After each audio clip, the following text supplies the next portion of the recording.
Bonjour à tous. Nous vivons véritablement la fin des temps.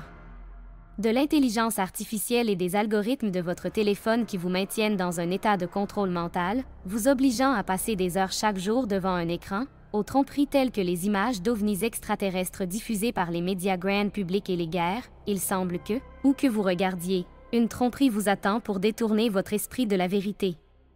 Les Écritures. Et curieusement, même certains qui ont passé beaucoup de temps à lire les Écritures de bout en bout à maintes reprises, beaucoup tombent encore dans des doctrines manifestement fausses, par exemple, l'enlèvement avant la tribulation. Ou la doctrine de l'hypergrâce. Ou que Jésus, ou son nom hébreu, Yahusha, n'était pas vraiment Dieu. Vous voyez, la réalité est que Satan est véritablement le prince de ce monde. Et le prince de ce monde a nommé des dirigeants pour diriger le monde.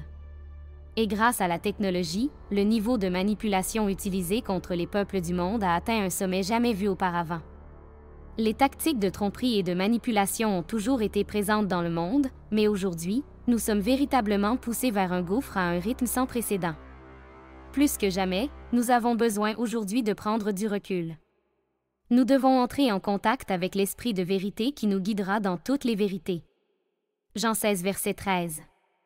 Quand le Consolateur sera venu, l'Esprit de vérité, il vous conduira dans toute la vérité, car il ne parlera pas de lui-même, mais il dira tout ce qu'il aura entendu, et il vous annoncera les choses à venir.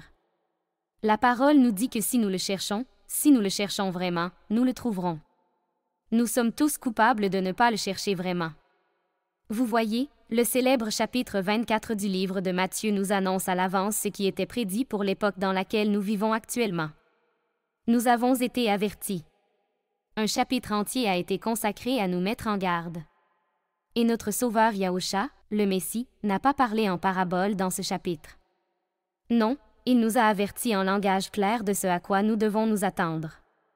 Mais juste après cet avertissement, Yahusha recommence à parler en parabole, et la première parabole est celle des 10 vierges. Toutes représentent celles qui se sont préservées pures pour l'époux. Mais 5 sont sages et 5 sont folles. Et dans la parabole, alors qu'elles sont toutes sorties pour attendre l'époux, elles s'endorment toutes. Et c'est l'image de l'ensemble du corps du Messie à l'heure actuelle. Nous sommes tous endormis. Aucun d'entre nous ne vit vraiment comme il le devrait. Nous sommes tous endormis. Mais qu'est-ce que cela signifie? C'est un détail qui est souvent négligé. Nous devons nous réveiller. Nous devons cesser de vivre notre vie comme si le Messie n'allait pas revenir très bientôt. Nous devons commencer à vivre notre vie comme si nous croyions vraiment en ce que nous prétendons croire. C'est pourquoi les 10 vierges, les sages et les folles, étaient toutes endormies. Et à minuit, elles entendent un cri qui dit « Le marié arrive !» À minuit. Pourquoi minuit? Eh bien, minuit est le moment le plus sombre de la nuit. Notez que quelque chose, au moment le plus sombre des derniers jours, réveillera toutes les églises. Toutes les vierges. Quelque chose se produira qui sera un signe indéniable que Yahusha, l'époux, est en route. En sommes-nous déjà là? Non. Toutes les églises, ou les vierges, nous sommes tous encore endormis. Et que se passe-t-il ensuite? Seuls ceux qui ont suffisamment d'huile dans leurs lampes peuvent les garder allumées. Et ceux qui n'ont pas de lampes allumées ne seront pas autorisés à accompagner l'époux au banquet. L'huile est toujours représentée comme le Saint-Esprit. Et pour produire de l'huile, ou plus précisément de l'huile d'olive, les olives doivent être pressées. Et d'une manière très intéressante, nous sommes tous décrits comme des arbres dans les Écritures.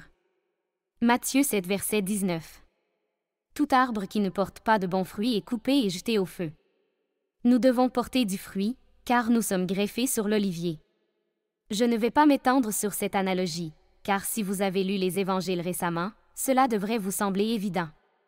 Mais si nous portons du fruit, nous aurons des olives, et pour produire de l'huile, les olives doivent être pressées afin d'en extraire toute l'huile.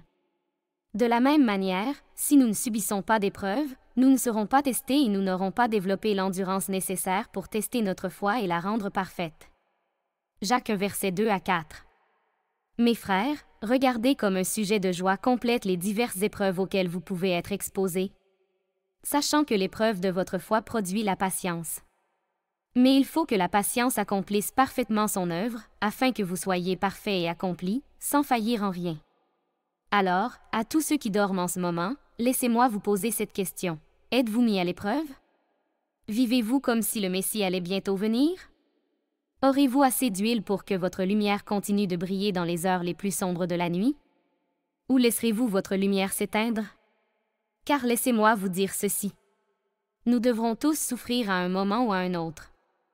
Vous voyez, certains choisiront de souffrir ici-bas. Ils se mettront dans des situations compromettantes afin de partager la bonne nouvelle avec le plus grand nombre possible. Et leur souffrance ne sera pas vaine, mais d'autres choisiront le confort ici-bas. Ils ne travaillent pas pour le royaume. Ils restent dans leur nid, très à l'aise ici et maintenant. Et ils n'auront aucune récompense. Mais la souffrance viendra après, lorsque ceux qui ont sacrifié leur vie pour le royaume seront récompensés, ceux qui n'ont pas travaillé souffriront. Alors choisissez aujourd'hui, voulez-vous donner à Yahweh tout ce que vous avez? Voulez-vous lui donner votre vie tant que vous le pouvez? Ou allez-vous rester endormi et gâcher votre chance? Réveillez-vous, vous qui croyez. Réveillez-vous tant que vous le pouvez encore.